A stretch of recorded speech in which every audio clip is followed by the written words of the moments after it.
Hello and welcome to another update video about Solana. So it seems like we're currently trying to give it another push here to the upside. A key resistance here for the bulls to break is the 2430 level. If we break it, and I highlighted that in yesterday's video, then it can take us here above, or at least in the first instance, to the 2680 level, this high. And then if we break above that, that's where it's gonna get interesting. Let me actually take that box out. That's where it's gonna get interesting, because if we break above 2680, it could indicate that we indeed are already in the third wave. Remember that I highlighted, okay, we came down here, we missed the 38.2 fib level, which is always a bit annoying. Breaking below the, not even reaching the 38.2 fib. I mean, you could say we reached it, right? I mean, it came sort of, but you know, I try to be accurate always, but oops. If something, I'm from Germany, so if something misses target by like, see, 10 cents, that annoys me. And then I think, you know, there are other charts that actually touch the level. Okay, so thinking, okay, what's going on here? It just leaves a bitter taste sort of to it. But either way, you know, you could say we reached the 38.2 fib level, came down here in an A wave. We could now be in the B wave. That B wave, ideally, you know, it turns around then here now, yeah, and wouldn't go much higher. It depends a little bit on how I count this move, because it can count it as a 5-wave move as well. So this is sort of you know, Elliott wave detail, because normally when you have an ABC structure here in A, you would expect the B wave to push higher. So we need to be a bit flexible here. Key point here to note is that the move down was corrective, and that we had certainly a corrective wave pattern complete. Then when that's the case, you can start to focus on higher here, yeah, especially after we broke above the descending trend line. That was sort of our key point to say, okay, we are getting back into at least a local uptrend, which we did, okay, but we got rejected at our target 2430.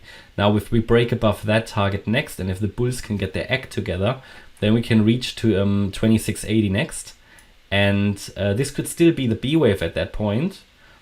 You can even get overshooting B wave, so just be a bit careful. But of course, you know, if we break above 2680, it then would indicate at some point that the wave 2 was already in. So we need to be flexible here for those two scenarios. Either wave 2 is already in. I would not really prefer that, but it's possible, because it only reached the 38.2 fib level, and I trust coins more that actually reached the 50% fib level in a wave 2, like for example Link did.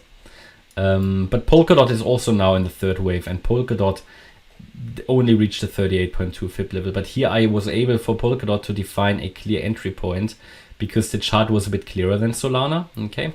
But nevertheless, we are now in a short-term uptrend just below resistance. What you need to know, if we break above 2430, it would indicate further upside to 2680. Note, though, that there is the 200-day moving average exactly here at 2510 at the moment, 2512, and that can provide some temporary resistance as well. We got rejected here from it, and we got rejected here close enough to the 200-day moving average. So be aware that will be there as well. Either way, you can spot an inverse head and shoulders, which is sort of a possible bullish reversal pattern with a neckline of that 2430 level. And you know, if you want to use sort of the head and shoulders as measuring target for the next move to the upside, it would actually take us to around 2850. So there is decent upside potential if we break above that 2430 level. On the flip side, if you see a drop below the 2210 level, this swing low, I think this is our confirmation that we are in the C wave. It's very interesting here. It's a bit unclear, that chart, a bit choppy. Because it's so choppy, I set up a grid bot, and the grid bot is in profit. I'm happy with that. You know, these grid bots, I start to use them more and more. They are really amazing. If you know how to set the range, you can use it perfectly for Elliott wave trading. It's amazing.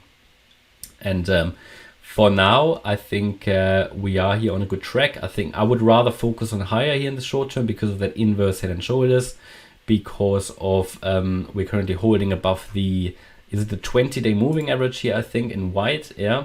That's the 20-day moving average. We are above the 50, and We might get a golden cross here shortly as well. Yeah, don't really put too much emphasis on golden crosses, yeah, because they rarely work, but it's still an interesting observation to make. And that inverse head and shoulders is certainly something to focus on. That resistance area and a break above that could give it a little bit of a boost to the upside.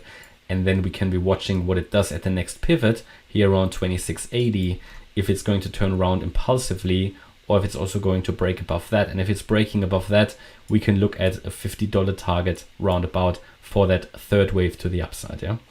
Okay, that's my update about Solana. I hope you liked the update. If you did, please hit the like button, leave a comment and subscribe.